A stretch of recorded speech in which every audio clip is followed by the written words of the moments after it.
Good afternoon, everyone. It's my great pleasure to be here today. My name is Mohamed ElGawady. I am the interim director for Center for Infrastructure Engineering Studies at Missouri University of Science and Technology. I am a professor also of civil engineering at the same university. I would like to thank my students, Farah Islam and Ahmed Ghani, for carrying out the work. So today I'm going to talk about 3D printed environmental friendly concrete. So I'm not going to go through the introduction. We have seen enough today about the introduction, advantage, and so on. So I'm going to skip those. So why alkali-activated concrete? Again, we are here on the ACI. Knows about the disadvantage of using Portland cement with the CO2 emissions. So we try to replace the Portland cement with more environmental friendly solutions. So we're looking for alkali-activated concrete, which is where we're using a waste material such as fly ash or slag, and then we activate this using alkali solutions. So over here, we are going to use the alkali solution that we are using is sodium silicate and sodium hydroxide. So fly ash is a byproduct material. One of the things in Missouri, we are one of the largest. We have one of the largest coal power plant in the state. So we have plenty of fly ash in the state. And we are going to focus, per STM 618, we have two different types of class of fly ash, class F and class C. Class F basically is low calcium content versus class C, high calcium content. What we have in Missouri and which would be the core of this study is class C. So this study, we're going to, when we look at started looking at the different procedures available in the literature for 3D printing. So one approach is to use continuous mixing. So you basically do the mixing and bumping at the same time, or you can have a continuous preparation of small batches, and then once you prepare the batch, you start pumping. Or you can have mixing at the nozzle head over here. The other one is to use large single batch. So those basically the four methods that we found on the literature for 3D printing.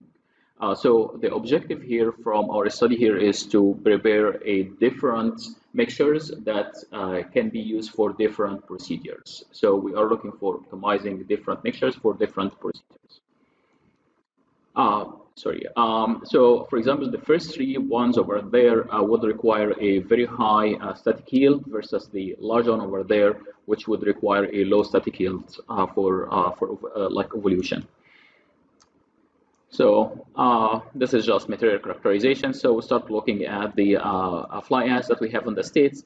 So before we start over here, so the sponsor of this project is a mix between Missouri Department of Transportation and Missouri DNR. Those are the environmental arm of the state. So we started actually by collecting fly ash from every single power plant in the state. So we collected fly ash from 25 locations, and based on those, we end up with 7 resources. And today I'm going to present the results for only one supplier. So for this supplier, we have calcium content of about 37%. We did also a lot of characterization. Other characterization is not presented over here. And then we have the sand. So this is the alkali activator. As I mentioned, sodium silicate and sodium hydroxide. The sodium hydroxide is 10 molarity. And then for the sodium silicate, it's about 56% water versus 44 solids. We looked at a lot of mixtures. We did machine learning as well to optimize some of the mixtures, and end up with those 7 mixtures that we are going to focus today. So those 7 mixtures would have different characteristics. So water to fly ash ratio up to 0.4. We have alkali to fly ash ratio about 0.3. And then we have sodium silicate to sodium hydroxide moving from 0.5 to 2. So let's start looking at the open time. So open time is very important for extract. So as we hear today, there is not yet a strict standard for developing 3D printing. So what we use over here as an indication for extractability, we just use a mini slump, and with we prepare the mix, and for we prepare different mixtures, and then for the mixture we start to get mini slump. until we have zero slump, and we recorded this time as the extract time. And then we also run the initial setting time, and then we have some relationships over here. So, for example, as we would expect, by increasing the sodium silicate to sodium hydroxide ratio, you would see a drop in the open time and also the initial setting time. For the different mixtures that we selected, we have open time ranging from 3 minutes to 90 minutes. This is slightly lower than the initial setting time from 7 minutes to 170 minutes. The other property that we looked at is the buildability. So for the buildability, that's mean how many layers you can add on top of each other before you see collapse. So this is also related to the cycle time, how many minutes between adding the different layers. So we looked at from 1 minute to 5 minutes, and those were used with the short open time. So for mixtures with short open time, that's mean it would get set very quickly. We use a small cycle time up to 5 minutes. And then for other mixture that has a relatively very long open time, we went actually up to 60 minutes. Some of those maybe seems unrealistic, but we just would like to look at the wide spectrum of the performance of these specimens.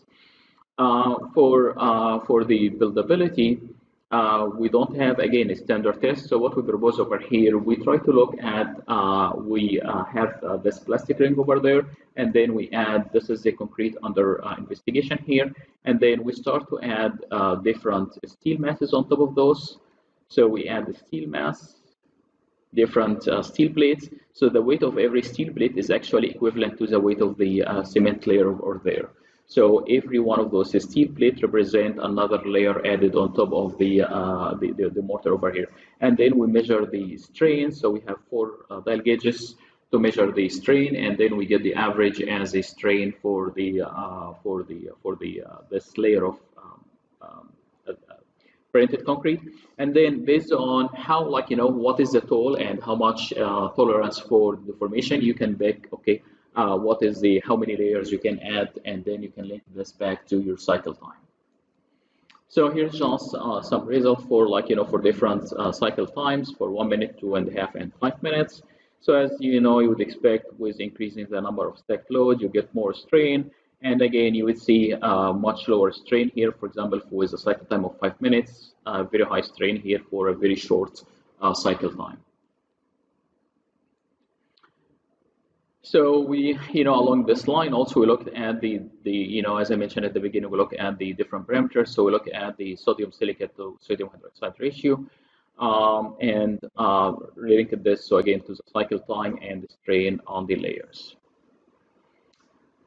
Well, for the yield stress evolution, we would like to also look at an easy to do test. We did also some viscometer testing, but we would like to look at an easy to do test that probably can be used as a quality control later on. So what we did over here, we adapted the penetration test over there. So we look at the potentiometer over there, and we did so we have the specimens, and we did the penetration under just self-weight at different times for the different mixtures. And then we look at, for different rest time, we look at the what we call the static yield stress over here. And we found really a very nice, correlation, very nice linear correlation for the different mixtures.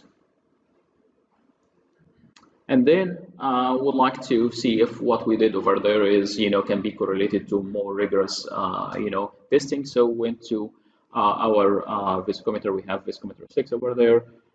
So we did the static yield stress, which again is important for buildability. So if you're not familiar with the rheometer over here, it is 2 cylinders, the outer one and the inner one. We have some dimensions over there. The inner one is 50 millimeter, the outer is about 60 millimeter, and then the concrete filled in between, or the mortar filled in between, and then do apply your torque.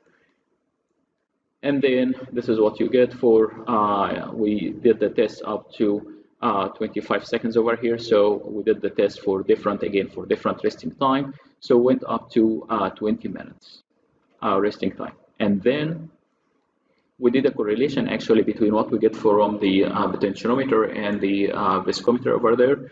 And again, we see really a very nice correlation over there with, if you look for R squared here, it's 0.98. And for the other mixtures, actually the lowest R squared that we get is 0.91. So there is really a very strong correlation between the potentiometer and the statistical stress.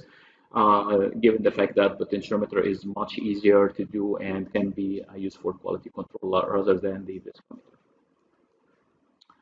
And then what's really important in the end over here, we have a correlation over here between the cycle time, the statistical stress, and we correlate them through this one. So if you know your cycle time, you can figure out how much requires statistical stress or vice versa. And then next here, based on this, we end up with proposing for, as I mentioned, we have different mixtures. So we propose if, for example, if you have a continuous mixing, you can look at those three mixtures. And, if you have mixing long sample batch, you have other mixtures and so on. So based on the characteristics over here, we start to tailor different mixtures for different printing procedures. Once we have done with the fresh properties, extrudability, buildability, all those stuff, we start looking at the mechanical properties. So for mechanical properties, for each one of those mixtures, we did some concrete cubes. So we have the, for each mixtures, we have two types of specimens. One that is like a single cube, like a monolithic one. Cube, and then we also have the layered one over there. And for the layered one, we did test on the X direction and then on the Z direction as well. What we did over here for all the work that we did for the mechanical properties, it's ambient cure, so we didn't use any heat. So we only use ambient temperature for 24 hours and then moisture room for 28 days. Mohamed telling me I have only 2 minutes, so I need to move quickly here. So what we found, let me just jump here, with the different direction, loading direction, you can lose up to 20% in terms of compressor strength, and also in terms of different cycle time, you can lose up to 50% of it. If you have a very long cycle time between these layers, you can lose 50% of your compressor strength. And then we did also pull-off testing. So we have the different layers, and then we just did a pull-off testing to determine the tensile capacity between the layers. And this is the different failure modes that we achieve. So if you have really, as I mentioned, we really went some extremes just to see the full spectrum. So sometimes, if you have really very long, you just get really as cold joint, if you like, and then you get the separation here. We also did slant shear between the different concrete mixtures. And then we end up with, based on all this, we end up with, printing the mixtures. And when we did the printing, we did some of the really well-worked print like mixtures, and also we did some of the specimen that we said that would fail, just to ensure that things would follow whatever we developed.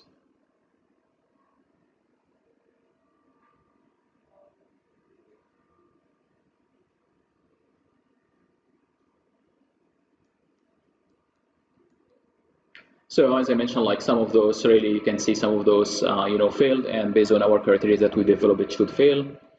And this is the conclusion. I think we don't have time to go through those. I would like, as I mentioned, acknowledge the MoDOT and Missouri Department of Natural Resources, and thank you. Not sure if you have questions. Thank you very much. There's time for one